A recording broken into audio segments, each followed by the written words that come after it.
Not only played in the league, but coached as well. Former Coach of the Year in Sam Mitchell and Earl Watson, who, well, last coaching job was one of the teams that's playing in the postseason night in the Phoenix Suns. Which series are you looking forward to the most? The Hawks and Sixers for me. What Trae Young is doing is phenomenal. To see his growth and his evolution, coach, at that point position, not being on the biggest stage in New York and not being rattled or afraid. The way he played and put on a show was very charismatic of an 80s basketball player who really brought the game into our front home in the living room. And to see what he's done in the first game, play beyond the arc and forcing his will and style on the game, to me has separated. And Coach McMillan, he's been a lot of different stops, had great runs, always had a knock on him on not winning big series, and I think he's proven he's capable of winning a big series now.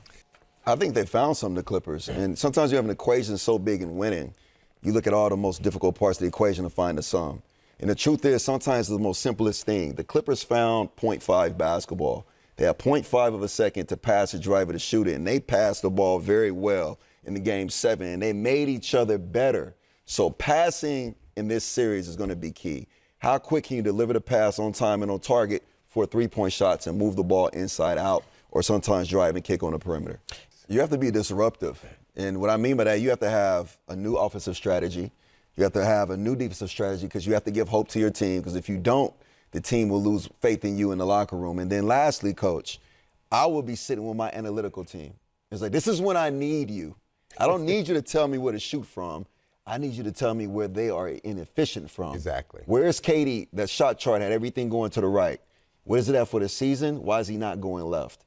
And then you have things like off one dribble, two dribbles. When he passing it, what is the efficiency for assists? Where's that shot coming from? Because players have rhythms and they have habits. But with the ball, KD and Kyrie, they're non-pattern players. You can't disrupt those rhythm and habits. But maybe you can disrupt their location of where that happens. And you better pray that you have an opportunity to stay in the game, because one blow in the first quarter and the second quarter of the next game could take complete confidence away. Everybody wants to win this tournament, and that's what makes it fun. And I think you have to credit that to the freshmen. We have a great influx of freshmen that kind of rebirthed the pack. The talent is unbelievable. We have maybe 5 potential first-round picks. I wouldn't be surprised if it was 6, so you just never know when you get into that draft room and get it into individual workouts if they chose to leave early. But this right here, Jaden McDaniels, I agree, he has the best potential of being an NBA player, because you mentioned to me before the show, his wingspan is what? 7'7". That is unbelievable. That's unbelievable. He's crazy. Athletic, so he's a D3 guy at the next level, and he's identifying himself as that now. Final Saturday of league play. This is big time. This is what all players dream about, especially point guards. Chances like this to take over. You in your backyard, you young, you count down the clock, you get a chance to win the game, and if you miss it, you get fouled and go to the free throw line. You make up the scenarios. Darren Williams was a pattern player in Utah for Coach Sloan. You knew the offense would be the same every year. They would run autos, and he mastered those patterns. Coach Sloan never lets you play outside of his offense. Okay.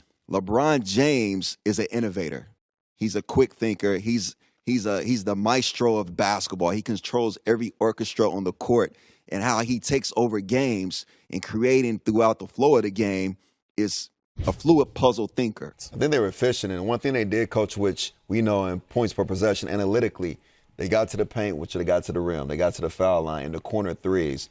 They spread out that defense and force them to play weak side basketball. What Denver has to do is make sure when those passes go to the weak side, they're not direct passes. That means your hands have to become deflections and make them throw it over your hand to give that weak side a chance to close out and force them to play outside of that corner. Because weak side corner, if you can get that shot every time, you will win the game. His game is at the highest level when he plays the point.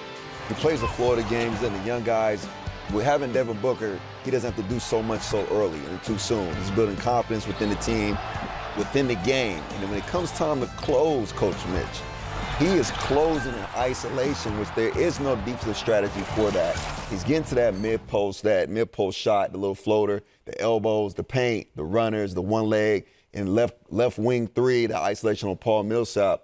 That step-back move he has mastered that. And it reminds me of playing against Steve Nash. We'll come to the timeouts and coaches be like, we have him under control. I'm like, no. He's waiting until that right moment. He studies every read. When he has time to execute and he has that opportunity, he is going to close the game.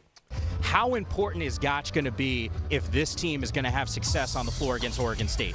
I think playing a vertical action, he's great at rebounding the ball because of his size. Now he's playing a point position, so he's dominating the basketball and pushing in transition, attacking the basket. And even in the half court, he has the ability to take smaller guards into the paint and hit big shots over them under control. So this has been a rebirth for him. You see players grow in front of our eyes, which is why we love sports. We've seen him grow at the end of a season, which is rare. But I think the funniest memory I had was my junior year. We leave Pauley Pavilion to head downtown to the sports arena. Yeah. We get stuck in traffic. We're late to the game. 13 minutes left before the game starts. Lav's like, we got to run to the game. So Coach Lav had us out running through traffic, dodging cars. We had our jerseys on. He's carrying his suit. We get into the sports arena, and it's 13 minutes left, and they just mop us. They destroy us. It's our only loss I've ever had versus SC, and that still sits into my soul till this day.